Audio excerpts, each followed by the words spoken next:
Morning साथियों।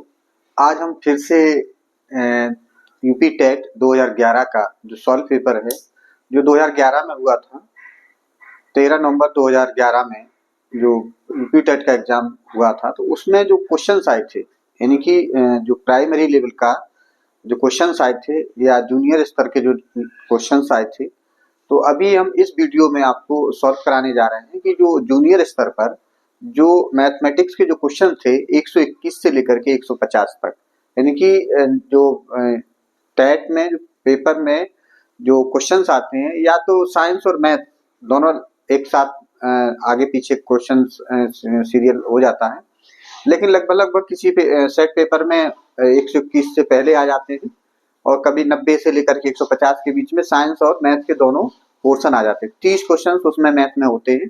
तो इसमें जो 2011 में पेपर हुआ था, तो उसमें जो क्वेश्चंस आए थे यूपी टेट में अपर प्राइमरी में, यानी कि जूनियर स्तर के पेपर में, तो वो पेपर कैसे हम उस समय कैसे क्वेश्चन आए थे, वो कैसे अब आने की संभावना है। तो उस प्रकार के जो क्वेश्चंस आते हैं, जैसे जो परीक्षा नियामक प्राधिकरण है किस प्रकार के सेट बनाता है, इससे एक आइडिया जो नए बच्चे हैं, जैसे बीटीसी जिनका फाइनल में है, फाइनल सेमेस्टर है, वो भी एग्जाम दे सकते हैं, और जो बीएड के फाइनल सेमेस्टर वाले स्टूडेंट हैं वो भी इसमें बैठ सकते हैं, और जो बीएड कर चुके हैं वो भी इसमें एलिजिबल है, यानी कि वो दे सकते हैं। तो ये तो बात हुई कि कौन से बच्चे दे सकते हैं। तो इसको हम आगे चलते हैं, देखेंगे कि एक एक क्वेश्चन को कैसे सॉल्व करना है। तो आप लोगों को ट्रिक समझने में बहुत ज्यादा कठिन नहीं होता है, लेकिन ये है पर आपको डीपली पढ़ने की आवश्यकता होती है। तो मैथमेटिक्स को जब आप समझ जाएंगे तो बहुत आसानी हो जाता है, नहीं तो फिर कुछ क्वेश्चंस ऐसे होते हैं इनमें कि कुछ लॉन्ग क्वेश्चंस होते हैं, तो उन क्वेश्चनों को हमको ध्यान रखना है कि उन क्वेश्चनों में उलझना नहीं है। जैसे कोई क्वेश्चन आपको लगता है कि ये क्वेश्चन थोड़ा ज्यादा लेंथी है और इसमें थोड़ा टाइम लग सकता है, तो उसको आप राउंड बना करके आगे बढ़ जाइए। तो जो क्वेश्चन पहले आपको आ रहे हैं उन क्वेश्चनों पे आप उनको सॉल्व कर लीजिए, जिससे कि समय बचे, और जो क्वेश्चन आपको लगता है कि लॉन्ग क्वेश्चन है तो उसको आप राउंड बनाइए और आगे बढ़ जाएं। जब आप समय बचे तो उस क्वेश्चन को फिर से आप अटेम्प्ट कर ले। ठीक है, चलते हैं, सीखते हैं क्वेश्चन नंबर 21 में 2011 का जो पेपर हुआ था अपर प्राइमरी लेवल का। तो पहला क्वेश्चन उन्होंने दिया था, क्योंकि पहली बार परीक्षा हुई थी पीटेट की 2011 में, तो उसमें पहला क्वेश्चन आया था कि किसी घन का पृष्ठ क्षेत्रफल 96 सेंटीमीटर स्क्वायर है, तो इसकी भुजा की लंबाई क्या होगी, है ना। तो इसमें बहुत ज्यादा समझने की आवश्यकता है। वो घन क्या है, पहले तो बात कर लेते हैं घन क्या है। तो घन में चूंकि यहाँ पर हम आपको डिटेल समझा करके चलेंगे, तो जिससे कि आपको इस कॉन्सेप्ट को क्लियर हो जाए, तो जब बाद में जब आप एग्जाम में करेंगे तो सीधा फॉर्मूले पे आप इसको सॉल्व कर देंगे।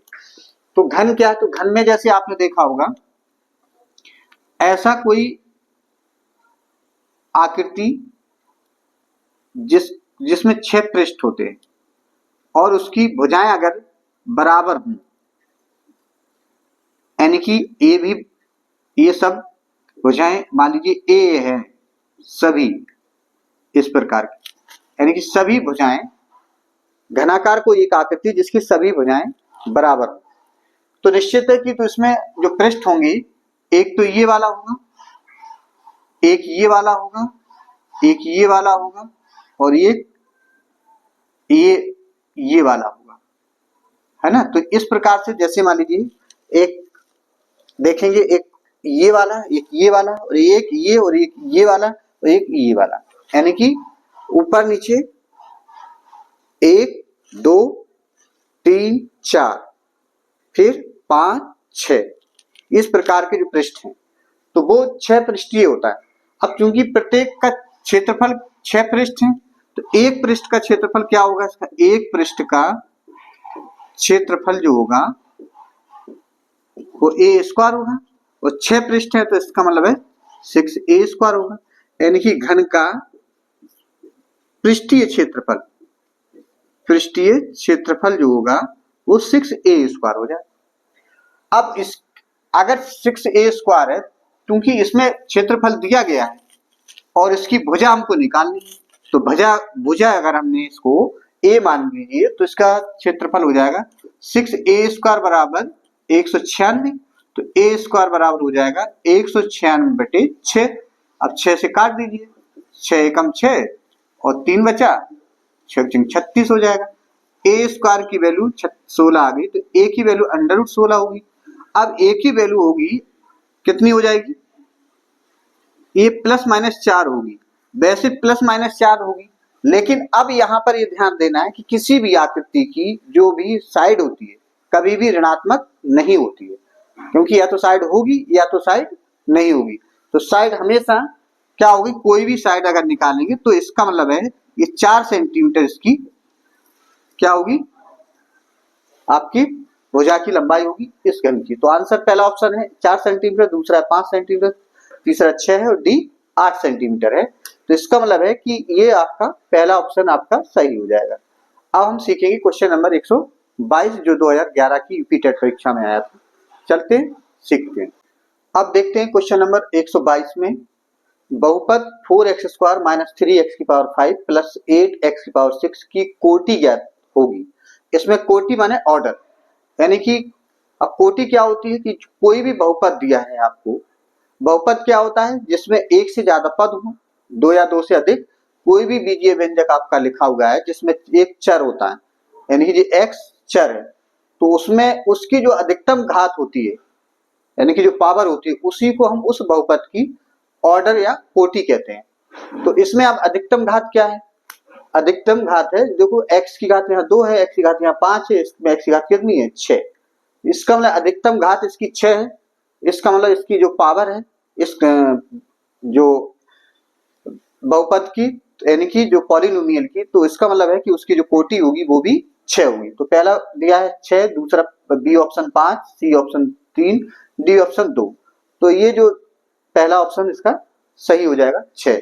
तो एस इसका मतलब है कि अब इसमें जो मान लीजिए कोई भी बहुपद आपको दिया गया है तो उसमें अगर कभी कभार क्या अगर आपसे कोटि पूछे तो आपको ये देखना है कि जो एक चर है उसमें अधिकतम घात कितनी है, तो उस घात को ही हम उसकी कोटि कहते हैं। तो उसको आप ऐसे टिक लगा देंगे तुरंत। कुछ क्वेश्चन ऐसे होते हैं जो आपकी थ्योरी पर डिपेंड करते हैं कि आपको थ्योरी पता है किस, तो आप तुरंत लगा लेंगे। चलते हैं सीखते हैं क्वेश्चन नंबर 123 में। अब हम देखेंगे क्वेश्चन नंबर जो 123 में है, किसी वृत्त को 2 बिंदुओं पर प्रतिच्छेद करने वाली सरल रेखा क्या कहलाती है, स्पर्शक कहलाएगी कि छेदक कहलाएगी, जीवा कहलाएगी, खंड कहलाएगी। तो बात करते हैं स्पर्शक। जैसे कोई वृत्त है, सबसे पहले एक वृत्त है, अगर ऐसा वृत्त होगा, मान लीजिए इसका सेंटर यहाँ है, ठीक है।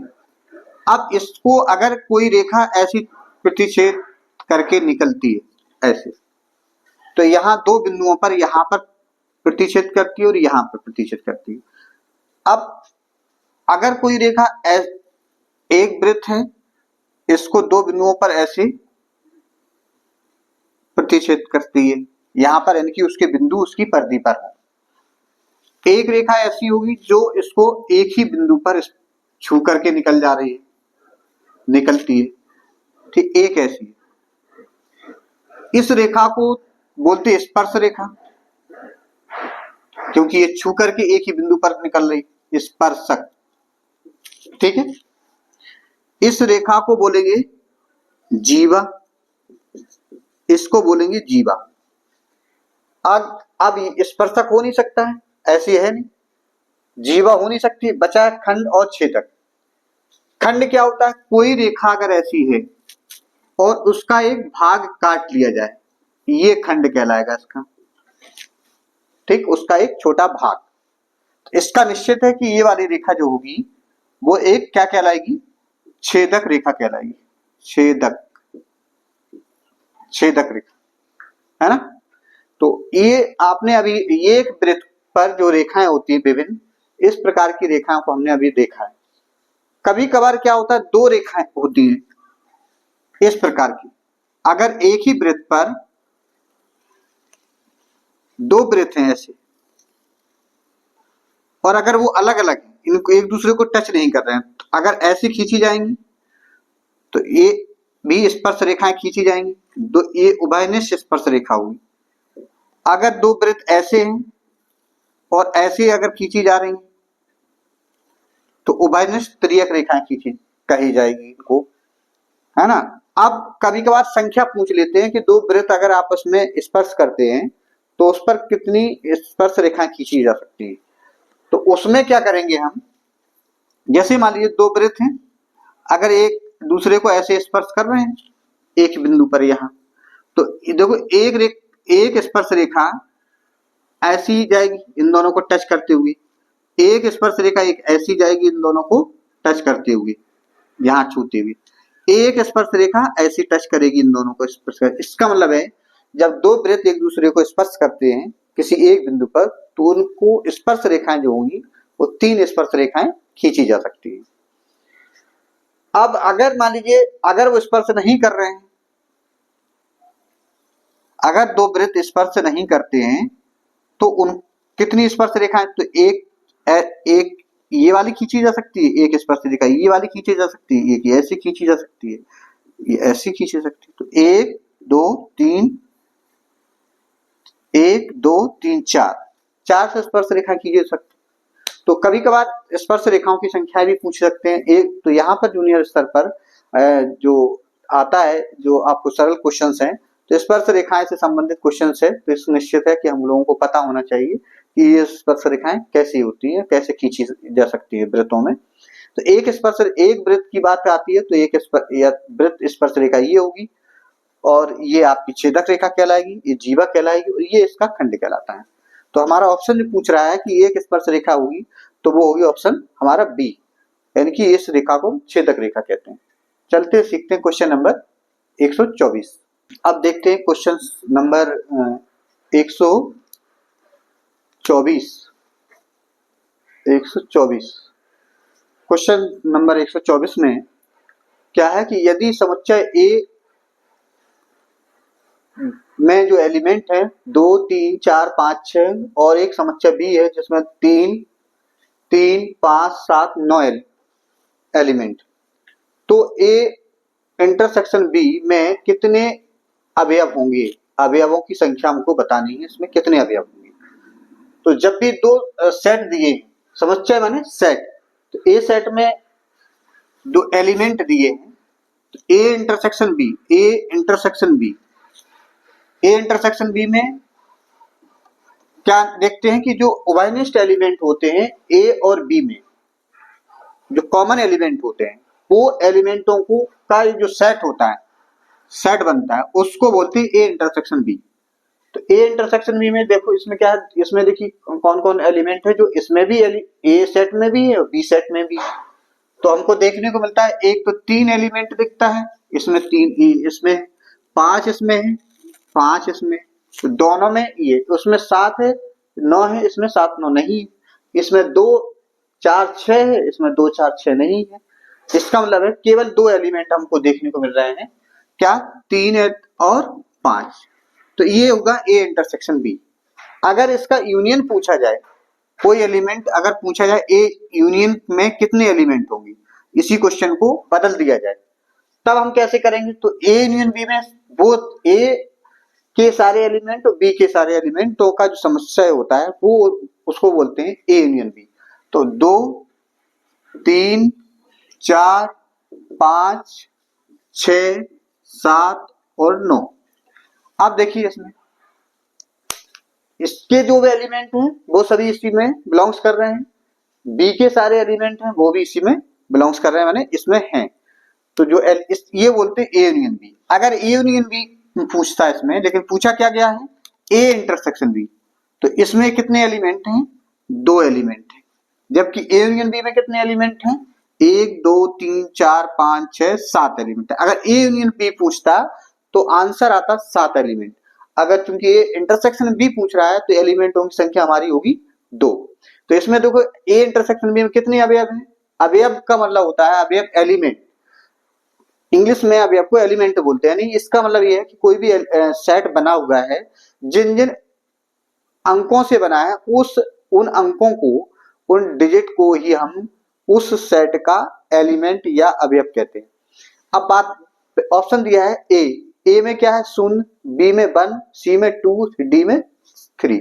इसका मतलब है ऑप्शन नंबर हमारा जो है सी ऑप्शन सही है, क्योंकि हमें इंटरसेक्शन की अवयवों की संख्या को बताना था। तो ए इंटरसेक्शन बी में 2 एलिमेंट हैं, तो इसकी संख्या सी ऑप्शन सही होगा। तो अब सीखते हैं क्वेश्चन नंबर 125। चले सीखते हैं। अब हम सीखते हैं क्वेश्चन नंबर 125। ये भी देखो 125 में यानी कि समुच्चय, इसमें भी किसी समुच्चय में अवयवों की संख्या कहलाती है। सीधा सीधा थ्योरी पे डिपेंड कर क्वेश्चन है ये, क्योंकि अब इसमें समुच्चय से 2 क्वेश्चन परीक्षा नियामक प्राधिकरण ने लिए हैं। इसका मतलब है कि जो आपका सेट थ्योरी है यानी कि समुच्चय का चैप्टर है, वो आपको पढ़ना ही पढ़ना है। उसमें से क्वेश्चन आपको आना ही आना है। यूपी के जो अपर प्राइमरी लेवल का है, तो उसमें समुच्चय जैसे कोई सेट है, उसमें जो अवयव होते हैं, मान लीजिए किसी में, तो क्या उस अवयवों को यानी कि एलिमेंटों को क्रम सूचक संख्या बोलते हैं, कि प्राकृतिक संख्या कहते हैं, कि गणना वाली संख्या कहते हैं, गणन संख्या, या प्रमुख संख्या कहते हैं। देखो प्राकृतिक संख्या किसे कहते हैं? किसी वस्तु को काउंट करने के लिए, गणना करने के लिए जिन संख्याओं का प्रयोग करते हैं उन्हें हम प्राकृतिक संख्या या नेचुरल नंबर बोलते हैं। तो जो प्राकृतिक संख्या है, गणन संख्या, वो बात एक ही है। अब ये आती है क्रम सूचक संख्या या प्रमुख संख्या। तो चूंकि जो भी एलिमेंट होते हैं, कोई भी सेट के जितने एलिमेंट हैं, यानी कि किसी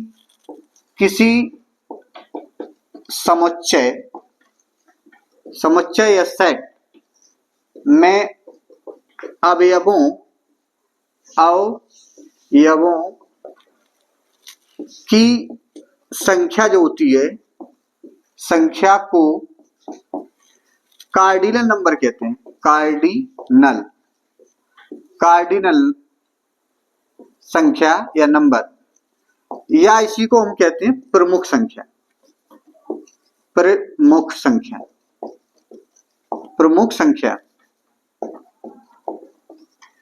तो ध्यान रखना है कि जो कार्डिनल नंबर्स होते हैं, एक होता है ऑर्डिनल नंबर, ऑर्डिनल नंबर को क्रम सूचक संख्या और कार्डिनल नंबर को प्रमुख संख्या कहते हैं।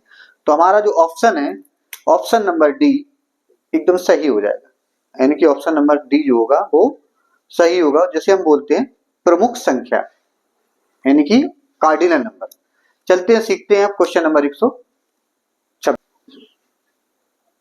अब हम देखते हैं क्वेश्चन नंबर 126 में क्या है। किसी वस्तु का अंकित मूल्य रुपया 8000 है, जिसे रुपया 7200 में बेचा जाता है। यानी कि कोई वस्तु है जिसका अंकित माने उस पर जो मूल्य डला है वो 8000 है, उसको 7200 में बेच दिया गया। छूट प्रतिशत क्या होगी? यानी कि छूट किस पे मिलेगी? अंकित मूल्य पर। तो चूंकि 8000 मूल्य है लेकिन 7200 में बेचा गया, तो छूट कितनी हुई? तो जब भी छूट प्रतिशत पूछा जाए तो छूट प्रतिशत या प्रॉफिट हमेशा अंकित मूल्य पर। तो छूट प्रतिशत जो होगा, छूट प्रतिशत बराबर जितनी छूट मिली वो ऊपर लिखा जाएगा, और जितना उस पर अंकित मूल्य है उसको नीचे लिखा जाएगा। अंकित मूल्य या रुपए जो लिखा है वो नीचे लिखा जाएगा, और इनटू चूंकि प्रतिशत में निकालना है इसलिए इसमें 100 से मल्टीप्लाई कर देंगे। अब छूट कितनी मिली है? छूट का मतलब है उसका अंकित मूल्य कितना है। छूट देखेंगे अगर, तो छूट कैसे निकालेंगे? अंकित मूल्य से हम क्या करेंगे, जो बेची गई है, जितने में बेची गई, विक्रय मूल्य को घटा देंगे, विक्रय मूल्य घटा देंगे। तो अंकित मूल्य कितनी है? 8000। बेचा कितने? 7200 में। छूट कितनी हुई? 800 रुपया। रुपए 800 छूट हुई, तो 800 यहां लिखेंगे। तो 800 बटे 8000 गुणित 100। तो इससे 2 जीरो से 2 जीरो कट गए, 8 से ये 8 हट गया, बचा यहाँ 10, 10 से 1 जीरो और कट जाएगा, तो कितना बचेगा? 10%। यानी कि ऑप्शन नंबर हमको देखने को पहला ऑप्शन दिख रहा है 10%, दूसरा 8%, तीसरा 12%, डी ऑप्शन है 11.1%। तो ऑप्शन नंबर हमारा कौन सा सही हो गया? 10% हमको छूट मिली है, यानी कि 8000 पे 800 मिला तो फिर 10% हो गया, तो 10% हमको छूट मिली है। तो चलते सीखते हैं क्वेश्चन नंबर, अब हम 127। अब सीखते हैं क्वेश्चन नंबर 127। 127 में क्या है? 55 अंश का पूरक कोण क्या होगा? पूरक का मतलब होता है कॉम्प्लीमेंट्री, कॉम्प्लीमेंट्री, कॉम्प्लीमेंट्री। कॉम्प्लीमेंट्री में क्या होगा कि एक होता है सप्लीमेंट्री, सप्लीमेंट्री। कॉम्प्लीमेंट्री में यानी कि पूरक, पूरक में क्या होता है, ऐसे दो कोण, दो कोणों का योग, कोणों का योग जो होगा वो 90 अंश होता है। जबकि सप्लीमेंट्री यानी कि संपूरक, इसमें कोणों का, दो कोणों का योग 180 अंश होता है। यानी कि जब दो कोण का योग 180 अंश हो तब उसे हम बोलेंगे संपूरक कोण, और जब दो कोणों का योग 90 अंश होता है तो उसे बोलते हैं कोटि पूरक। अब चूंकि एक कोण इसमें दिया गया है 55 अंश, तो दूसरा कोण क्या होगा, यानी कि 55 अंश का पूरक कोण, पूरक कोण जो होगा वो 90 अंश में से जब हम 55 अंश घटा देंगे तो हमारा कितना आ जाएगा, 35 अंश, 35 अंश आ जाएगा, क्योंकि 0 5 8 में से 5 या 3 बचा, 35 अंश होगा। तो इसमें देखो 180 अंश, 90 अंश, 125 अंश। चूंकि जब हमको पता है कि पूरक कोण 90 अंश, दो कोणों का योग 90 अंश से ज्यादा हो ही नहीं सकता है, तो 90 अंश, दो कोणों का योग 90 अंश होता है, तो जब एक कोण दिया है 55 अंश तो निश्चित है कि 90 अंश से कम होगा वो, तो 90 अंश से कम, तो ये तो दोनों हो ही नहीं सकते। इसका मतलब है 90 अंश से कम कोण सिर्फ ये है, इसका मतलब ये वाला ऑप्शन सही है। तो ये थ्योरिकल क्वेश्चन था, सीधा सीधा कि पूरक कौन पूछ लिया है, संपूरक पूछ लिया। मान लीजिए 2011 में पूरक पूछा है, 2026 में संपूरक पूछ लेगा, क्योंकि इसी से क्वेश्चन उठाएगा वो। तो ध्यान रखना है कि क्वेश्चनों को हमको, ये एंगल से रिलेटेड है तो एंगल भी हमको पढ़ना पड़ेगा, तभी हमारा क्वेश्चन 100% 30 में 30 क्वेश्चन आप कर पाएंगे। चलते सीखते क्वेश्चन नंबर 128। अब हम सीखेंगे क्वेश्चन नंबर 128 में क्या, किसी ऋजु रेखीय कोण का मान का 0.2 गुना कोण कितने अंश का होगा। तो सबसे पहले तो हमको ये पता होना चाहिए कि ऋजु रेखीय कोण क्या है। ऋजु रेखीय कोण का मतलब होता है कि जैसे जब दो रेखाएं एक दूसरे के साथ विपरीत हों, यानी कि यहाँ अगर है तो इनके बीच में जो एंगल बनता है उसको बोलते हैं ऋजु रेखीय कोण, और इसका मान होता है 180 अंश।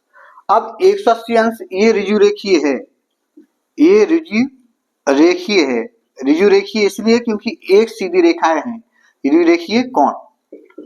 अब यह ऋजु कोण, अब इसका 0.2 गुना, तो 18 180 में 0.2 से गुणा कर दीजिए, तो 18 दूनी 36, एक जीरो बढ़ाएंगे दशमलव लगाएंगे, कितना आ जाएगा 36 डिग्री। यानी कि यहाँ पहला ऑप्शन 20 अंश, दूसरा है 32 अंश, तीसरा है 36 अंश, डी है 45 अंश। तो ऑप्शन नंबर हमारा सी जो है वो 36 अंश सही है। चलते सीखते क्वेश्चन नंबर 129 में। अब हम देखेंगे क्वेश्चन नंबर 129 में क्या है कि अक्षर डी में कितनी सममित रेखाएं हैं। तो ये सममित चैप्टर से लिया गया है, तो इसमें देखेंगे कि सममित होता क्या है। सममित का मतलब ये होता है कि यदि हम कोई भी अक्षर हो या कोई आकृति हो, यदि हम उसके दो भाग करते हैं तो दो भाग में अगर प्रत्येक भाग एक दूसरे के ऊपर रखते हैं तो अगर वो एक दूसरे को ढक लेता है, यानी कि पूर्ण रूप से उसका क्षेत्रफल को वो कवर कर लेता है, तो फिर कहते हैं कि दोनों रेखाएं, दोनों जो आकृतियां हैं उनका जो दो पार्ट है वो एक दूसरे को ढक ले रहे हैं, इसलिए दोनों कैसे हैं, सममित है, यानी कि समान है। जैसे मान लीजिए एक हाथ है, इसको अगर इसके ऊपर रखेंगे तो ऐसे पूरा ढक लेता है, तो ये दोनों हाथ आपके क्या होंगे, सममित होंगे।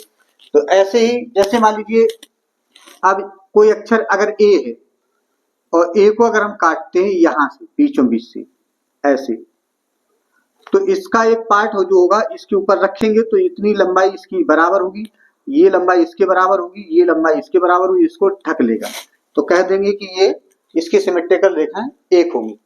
ऐसी जो अगर बी कहा जाए, बी ऐसे बी है, तो बी में अगर हम एक रेखा खींचते हैं और इसको दो भागों में डिवाइड कर देते हैं तो इसका जो भाग होगा इसके ऊपर रखेंगे तो ये दोनों आपस में ढक लेंगी, तो इसका मतलब ए भी। तो मेरे ख्याल से सममित रेखा समझ में आ रहा होगा। अब बी में देखिए ऐसी डी है, डी में अगर हम देखेंगे अगर इसके बीचों बीच से एक लाइन खींच देते हैं, तो इतना जो भाग होगा जब हम इसके ऊपर रखेंगे तो ये भाग उठा करके इसके ऊपर रखेंगे तो ये ढक लेगा। तो इसका मतलब है कि केवल मात्र और केवल एक रेखा जो सममित रेखा होगी अक्षर डी की। तो इसमें देखो 1 2 3 इनमें से कोई नहीं, तो ऑप्शन नंबर पहला जो दिया गया है ए है ना। तो 129 में अक्षर डी में कितनी सममित रेखाएं होंगी, वो एक रेखा होगी। चलते हैं सीखते हैं क्वेश्चन नंबर 130 में। क्वेश्चन नंबर हम देखेंगे कि 130 एक बंद लकड़ी के बक्स की आंतरिक लंबाई 20 सेंटीमीटर, चौड़ाई 14 सेंटीमीटर, ऊंचाई 9 सेंटीमीटर है। यदि लकड़ी की मोटाई 1 सेंटीमीटर है तो 1 सेंटीमीटर क्यूब लकड़ी का वजन 0.5 वजन ग्राम हो तो बक्से का वजन कितना होगा। इस तरीके का, चूंकि देखो लॉन्ग क्वेश्चन है, इस तरीके का कार्य चूंकि हर 10 क्वेश्चन के बाद एक लॉन्ग क्वेश्चन जरूर एग्जाम में रखा जाता है, जिससे कि आपकी जो स्पीड बनी है वो थोड़ा ब्रेक हो।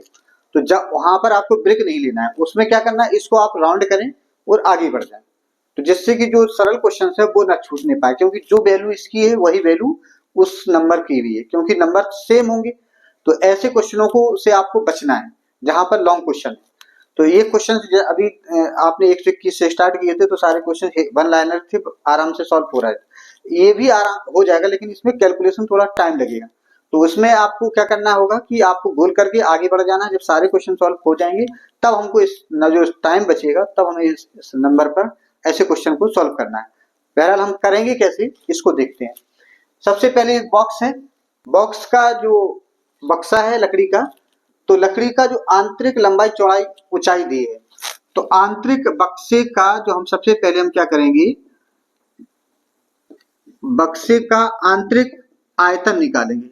आंतरिक आयतन, आयतन जब निकालेंगे तो 20 गुणित 14 गुणित 9 करेंगे, ठीक है। अब देखो इकाई का अंक 9 चौक 36, अच्छा अगर हम 14 दूनी 28 कर देते हैं तो ये 280 हो गया। 9 से फिर मल्टीप्लाई करेंगे, 9 8 72 हो जाएगा, 7 9 दूनी 18, 18 7 8 7 15, 25 1 0, यानी कि 25 20 इतने सेंटीमीटर क्यूब ये उसका आंतरिक उसका आयतन आया। लेकिन चूंकि उसकी मोटाई 1 सेंटीमीटर दी, लकड़ी की जो मोटाई है, यहाँ देखो यहाँ 1 सेंटीमीटर दी है। अगर लकड़ी की मोटाई 1 सेंटीमीटर है तो इसका मतलब है कि उसकी जब हम बाहरी जो भुजा होगी उसकी लंबाई चौड़ाई ऊंचाई जब जोड़ेंगे, क्योंकि बक्सा दोनों साइड से होगा, अगर मान लीजिए बक्सा मान लीजिए आंतरिक कितना है तो बाहर यहाँ भी जाएगा, यहाँ भी जाएगा 1 सेंटीमीटर, यहाँ भी और यहाँ भी 1 सेंटीमीटर, और इसकी ऊंचाई भी 1 सेंटीमीटर जाएगी। इसका मतलब है कि दोनों साइड 1 सेंटीमीटर बढ़ेगा, यानी कि 2 सेंटीमीटर लंबाई 2 सेंटीमीटर चौड़ाई 2 सेंटीमीटर ऊंचाई बढ़ जाएगी। तो बाहरी आयतन जब होगा, बाहरी आयतन आयतन होगा तो चूंकि लंबाई 20 सेंटीमीटर थी तो लंबाई हो जाएगी 22 सेंटीमीटर, अगर चौड़ाई 14 थी तो हो जाएगी 16 सेंटीमीटर, और ऊंचाई 9 थी तो ये हो जाएगी 11 सेंटीमीटर। अब हम इसको हम गुणा करके देखते हैं।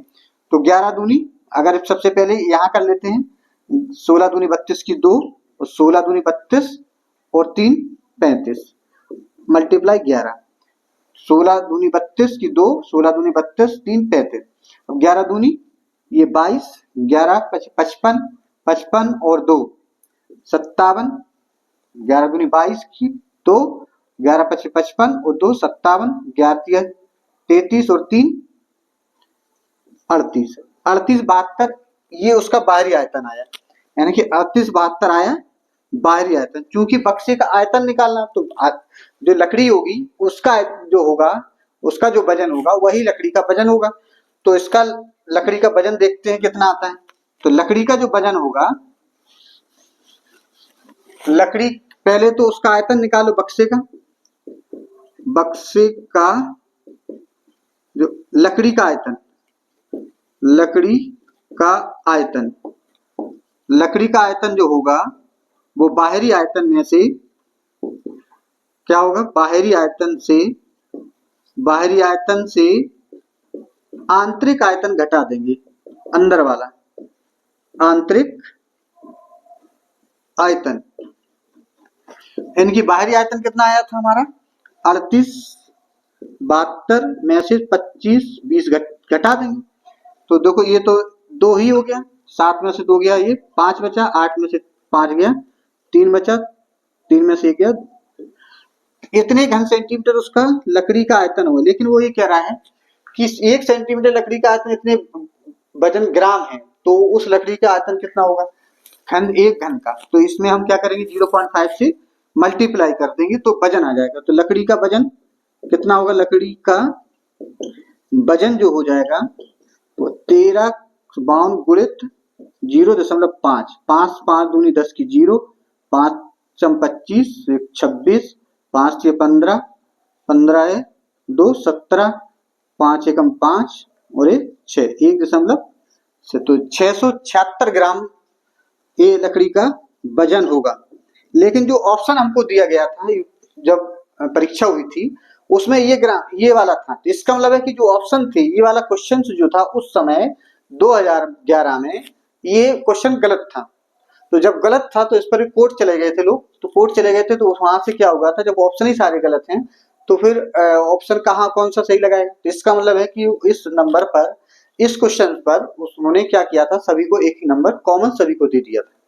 तो लेकिन इस तरीके का क्वेश्चन आता है तो कैसे सॉल्व करना है, इस चीज को हम लोगों को पता होना चाहिए कि किसी बक्से का वजन आ जाता है जो बीच अंदर अगर खोखला है, तो इसका मतलब है हमें बाहरी निकाल करके अंदर सब्ट्रैक्ट करेंगे तो जो लकड़ी का वजन होगा मुख्य रूप से उसका आयतन आ जाएगा।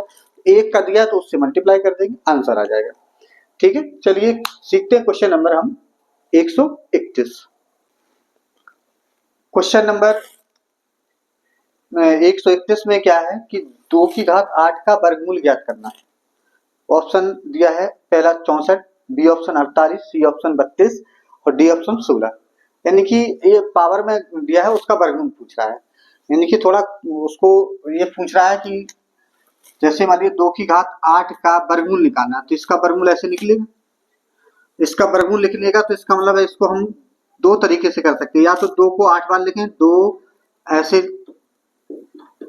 1 2 3 4 5 6 7 और ये 8, और 2 2 के जोड़ा बना लें ऐसे, और एक एक जोड़ा के 1 1 2 उतार करके यहाँ लिख दें, और लिखने के बाद 2 दूनी 4 दूनी 8 दूनी ये 16 हो गया। इस प्रकार निकाल सकते हैं। दूसरा तरीका ये है कि जैसे मान लीजिए 2 की घात 8 दिया, तो ये जो करनी है इसकी वैल्यू होती है 1/2, और 1/2 घात पर घात है तो घातों का आपस में मल्टीप्लाई होगा, तो 1/2 का 8 से मल्टीप्लाई होगा तो 4 बार कट जाएगा, यानी कि बचा 2 की घात 4। और 2 की घात 4 का मतलब यही होता है 2 दूनी 4 दूनी 8 दूनी 16 है। इस प्रकार लिख सकते हैं, 2 दूनी 4 दूनी 8 दूनी 16, आंसर आ जाएगा। ऐसे भी लगा सकते हैं। तो इसमें बहुत सिंपल सा क्वेश्चन था। तो पहला ऑप्शन है 64, दूसरा ऑप्शन 48, सी ऑप्शन है 32, डी ऑप्शन है 16। तो क्वेश्चन नंबर हमारा जो 131 का है, सी डी ऑप्शन उसका सही है ना। तो अब चलते हैं, सीखते हैं क्वेश्चन नंबर 132 में। अब हम सीखेंगे क्वेश्चन नंबर 132 पर। इसमें एक मैदान की लंबाई 80 मीटर, चौड़ाई 60 मीटर है, तो चौड़ाई तथा लंबाई के बीच का अनुपात। एकदम बच्चों वाला सवाल है। अनुपात पूछ रहा है कि भाई इन दोनों का अनुपात बता दीजिए कितना हो जाएगा। इसमें क्या होगा कि लंबाई जो है, लंबाई और चौड़ाई का अनुपात पूछ रहा है, तो लंबाई ऊपर लिखेंगे और चौड़ाई नीचे लिखेंगे।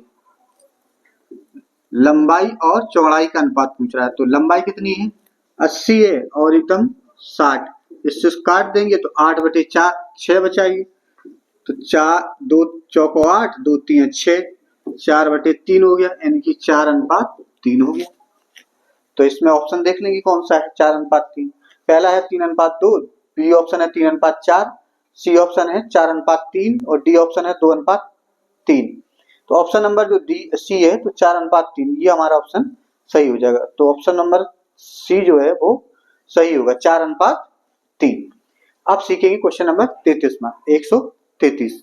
तो चलते हैं सीखते हैं क्वेश्चन नंबर 133। तो आपने देखा होगा कि जो क्वेश्चन नंबर 130 था, यानी कि 121 से जब हमने 9 क्वेश्चन सॉल्व किए थे, तो 130वां क्वेश्चन लॉन्ग क्वेश्चन दे दिया था उन्होंने कि आप जो स्पीड बनी है आपकी वो थोड़ा ब्रेक हो जाए। तो ऐसे क्वेश्चनों को राउंड करके आगे बढ़ना है। तो 132 में देखो सिंपल सा आ गया, तो इससे अच्छा हम 130 ना करके 131 और 32 कर लिए, उतने समय में इतना निकाल लिया। तो ऐसे ही हम क्वेश्चनों को आगे बढ़ाएंगे। चलते सीखते क्वेश्चन नंबर 133।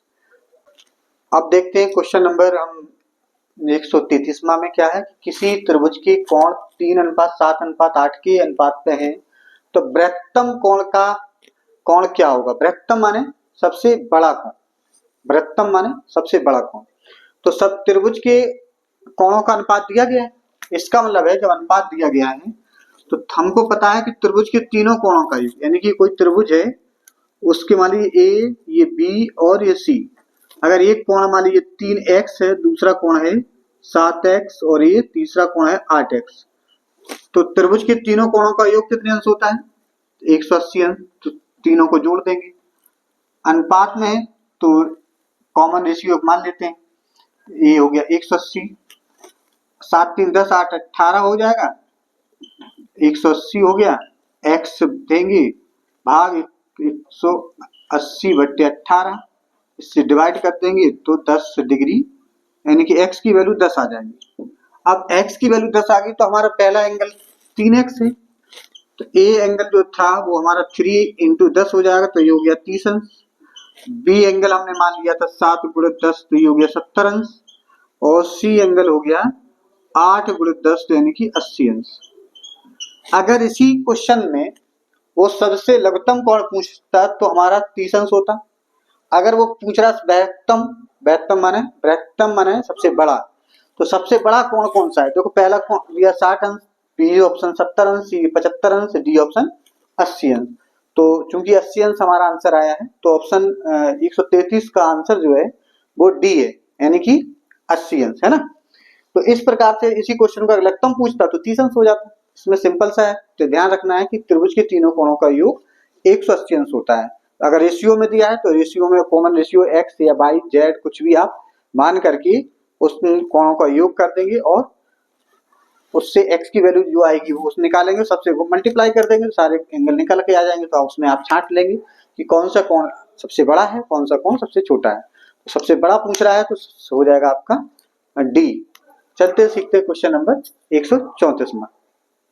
क्वेश्चन नंबर 134 में जो क्वेश्चन दिया है क्या है कि 50 विद्यार्थियों की एक कक्षा में 40% लड़कियां हैं, कक्षा में कितने लड़के हैं, यानी कि एक कक्षा है वहां पर 50 विद्यार्थी में लड़का लड़की दोनों आते हैं, तो 40% अगर लड़कियां हैं तो चूंकि इसका मतलब है कि अगर हम देखें तो 40% लड़कियां हैं तो कितने परसेंट लड़की होंगी, यानी कि परसेंट 100 में होता है, तो 100 में अगर 40 बच्चे लड़कियां हैं तो 60 लड़के होंगे, यानी कि जो बच्चों का लड़कों का प्रतिशत है,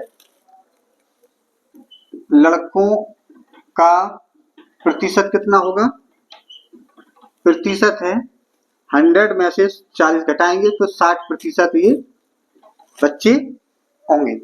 इसका मतलब है कि 60% अगर हम 50 विद्यार्थी हैं उसमें, तो लड़कों की संख्या जो होगी, लड़कों की संख्या जो होगी कितना होगा, 60/50, 50 × 100, तो 0 से 0 कितना हो गया, 60% है, 60%, 60/100 × 50, तो ये हो जाएगा 0 से 0, ये 0 से ये 0 होगा, तो 6 × 5, 6 पंचे 30, तो 30 बच्चे जो लड़के हैं और 40% का मतलब है 40%, 30 अगर लड़के हैं तो लड़कियां 20 लड़कियां होंगी, तो 20 अगर 100 में देखेंगे तो 20% लड़कियां, 40% लड़कियां हुई और 30% लड़के, यानी कि 60% लड़की हुई, तो आंसर हो गया 30, यानी कि लड़कियों की संख्या जो है वो 30 होगी। तो पहला ऑप्शन 20, बी 10, सी 25, डी ऑप्शन 30, तो ये हमारा ऑप्शन नंबर जो डी है वो सही होगा, यानी कि 134 का क्वेश्चन नंबर 134 का ऑप्शन नंबर डी 30 सही होगा, है ना, क्योंकि 30 लड़की होंगी।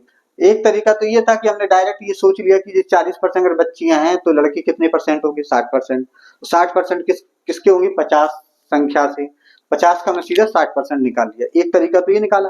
दूसरा तरीका ये हो सकता है कि अगर मान लीजिए 40% लड़कियां हैं, यानी कि 50 की, तो 50 की 40% निकाला तो 50 × 40/100, तो 0 से दोनों कट गए तो 4 पंचे ये 20 लड़कियां हैं। अगर 20 लड़कियां होगी तो इसका मतलब है इसमें लड़के कितने होंगे, तो लड़की जो होंगी वो 50 में से ये 20 लड़कियां घट जाएंगी तो हो जाएंगी 30। तो यहाँ से भी ऐसे भी हम डायरेक्ट यहाँ से भी निकाल सकते हैं। तो दोनों तरीके से हम क्वेश्चन को सॉल्व कर सकते हैं। चलते हैं सीखते हैं क्वेश्चन नंबर 135। अब देखेंगे 135वां, दशमलव में व्यक्त कीजिए। क्या रुपए लिखा है, ये रुपए 37.25 धन रुपए 2.30 बटे रुपए 12.67 ऋण रुपए 4.76 ऋण 1/10 इन ब्रैकेट 30.45 रुपए 1.20 रुपए 9.58 रुपए 6.33। इसको हल करके कुल मिलाकर के ऑप्शन दिए गए हैं हमारे पास। पहला ऑप्शन दिया गया है रुपए 4.10 रुपए 3.75 रुपए 5.30 रुपए 5.80। ये 4 ऑप्शन है, इसको सॉल्व करना है। तो इसमें आपको घबराने की आवश्यकता नहीं है, सिंपल सा है। ऊपर वाली इस वाली संख्या को जोड़ेंगे, सबसे पहले जोड़ करके देखते हैं कितना आता है। इसमें देखेंगे दोनों को जोड़ेंगे तो ये मिलेगा आपको 0 ये 5 तो ये 5 हो गया, 3 2 5 ये 5 हो गया और 37 और 2 ये हो जाएगा 39। यानी कि रुपए 39 जो भी आंसर आएगा रुपए में आंसर आएगा, सब में रुपए लिखा हुआ है। तो रुपए को आप बार बार लिखें या ना लिखें कोई दिक्कत नहीं, संख्याओं को आप हल कर लीजिए। तो इसमें क्या हो जाएगा, अब इसमें घटाएंगे अगर हम इसमें नीचे तो 7 में से 6 चला जाएगा नीचे बटे 7 में से 6 जाएगा, कितना बचेगा 1 बचेगा। 7 में से 6 जाएगा 1 बचेगा और ये 6 है, ये 7 घटना है तो ये 16 में से 7 जाएगा तो 9 9 7 16 तो ये यहाँ पर 9 बचा और यहाँ पर 1 बचा तो 1 बचा यानी 11 बचा। 11 में से 4 जाएगा 7 4 11 7.91 आ गया। यहाँ पर 1/10 इन ब्रैकेट, यहाँ पर देखिए 5 ये घटाएंगी, 4 में से 2 गया ये 2 हो गया और ये हो गया 29.25। तो यहाँ घटाएंगे तो 8 में से 3 गया 5 बचा, 5 में से 3 गया ये 2 बचा, 9 में से 6 गया ये 3 बचा, ये आ गया। तो सिंपल सा घटाना ही था, कोई दिक्कत नहीं थी। इसको देखिए यहाँ पर क्या है, देखो यहाँ ये वाली संख्या कटेगी निश्चित, क्योंकि ये ऑप्शन में दिए गए हैं दशमलव के 2 अंक तक आना है। तो अब यहाँ पर ये संख्या कटेगी और कटेगी कितनी बार कटेगी, जब यहाँ पर इकाई अंक 5 है, इकाई अंक यहाँ पर 1 है, तो इकाई अंक अगर 1 है तो यहाँ पर इकाई अंक 5 है, तो इसमें अगर हम 5 से गुणा करेंगे तभी ना इकाई अंक ये 5 के बराबर आएगा। इसका मतलब है कि ये पूरी संख्या ये 5 बार इसको काट देगी, तो ये हो गया 5। अब 5 से मल्टीप्लाई करके देख लीजिएगा वही संख्या आ जाएगी। यहाँ देखिए यहाँ पर क्या है, तो 25 25 बराबर है तो 3 में 27 ये 29 है, 3 का अगर हम इसमें भाग देंगे तो ये 9 बार जा रहा है। ठीक है, इसका मतलब है इस संख्या में अगर हम 9 से मल्टीप्लाई करें तो ये वाली संख्या आ जानी चाहिए। देखो अगर करके देख लीजिए, 9 से 9 5 45 4 हासिल 9 दूनी 18 4 22 और 9 3 27 और 2 कितना हो जाएगा 29 आ गया ना। इससे कट गया तो ये हो गया कितना, ये आपका कितना बार कटा 9 बार। इसका मतलब है कि ये 9 बार कट गया। अब यहाँ पर जो है 5 ऋण 10 का अगर भाग देंगे तो ये हो गया 0.9। अब घटा देंगे तो 4.10 ये आंसर आ जाएगा। यानी कि कुल मिलाकर के हमको देखने को मिल रहा है कि 4.10 पहला ही ऑप्शन सही है। यानी कि पहला ऑप्शन ये सही है। ये 3.75 है, ये 5.30 है, 5.80 है, तो पहला ऑप्शन है 4.10। बस यही आंसर हो जाएगा। अब देखते हैं सीखते हैं क्वेश्चन नंबर 136 में, है ना, क्योंकि 30 क्वेश्चन हैं तो अभी 135 तक पहुंचे, हम लोगों ने 121 से चालू किए थे। तो अब 136 में क्वेश्चन देखते हैं, आगे सीखते हैं क्वेश्चन नंबर 136। अब देखते हैं क्वेश्चन नंबर 136 में रिक्त स्थान की पूर्ति कीजिए। 0.00187 गुणित रिक्त 18.7। तो इसमें हम गुणा करते हैं, जहां रिक्त है वहां x मान लेंगे, तो 0.00187 गुणित x बराबर 18.7। तो x बराबर जो हो जाएगा 18.7 बटे 0.008187।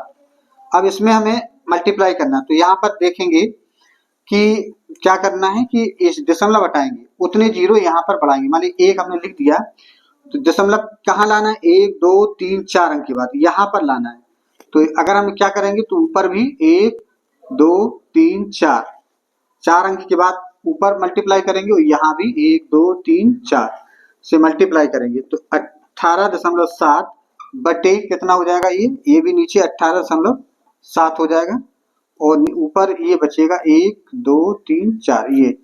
तो इसका मतलब ये कट जाएगा तो ये x की वैल्यू जो हो जाएगी 10,000 आ जाएगी। तो ऑप्शन नंबर हमारा जो होगा, ऑप्शन कौन सा होगा, ऑप्शन नंबर सी ऑप्शन सही होगा इसमें, ऑप्शन नंबर सी 10,000। चलते हैं सीखते हैं क्वेश्चन नंबर 137 सीखेंगे। क्वेश्चन नंबर 137 घटा, इसमें लिखा है घटाकर किलोग्राम में उत्तर दीजिए कीजिए। 23 किलोग्राम से हमें 4,317 ग्राम घटाना है। तो समान यूनिट होगी तभी घटता है, किलोग्राम किलोग्राम से घटेगा। तो इसका मतलब है या तो हम इसको 23 किलोग्राम को ग्राम में बदल लें या 4,317 ग्राम को किलोग्राम में बदल लें, दो में से एक हमको करना पड़ेगा। तो इसमें हम क्या करें, क्योंकि हमको पता है कि 1 किलोग्राम में 1,000 ग्राम होते हैं, ठीक। या हम कह दें कि 1,000 ग्राम में 1 किलोग्राम होता है, ठीक है। तो 1 ग्राम में कितने किलोग्राम होंगे, 1 ग्राम में 1 बटे कहोगे 1,000 ग्राम किलोग्राम होंगे, है ना। 1 ग्राम में 1 बटे 1,000 किलोग्राम होंगे। तो इस 4,317 ग्राम में कितने किलोग्राम होंगे, तो 4,317 बटे 1,000 किलोग्राम होंगे। बहुत बढ़िया। इसका भाग देंगे तो हो जाएगा 4.3317 किलोग्राम, ठीक है। इतना ये ग्राम किलोग्राम में बदल गया।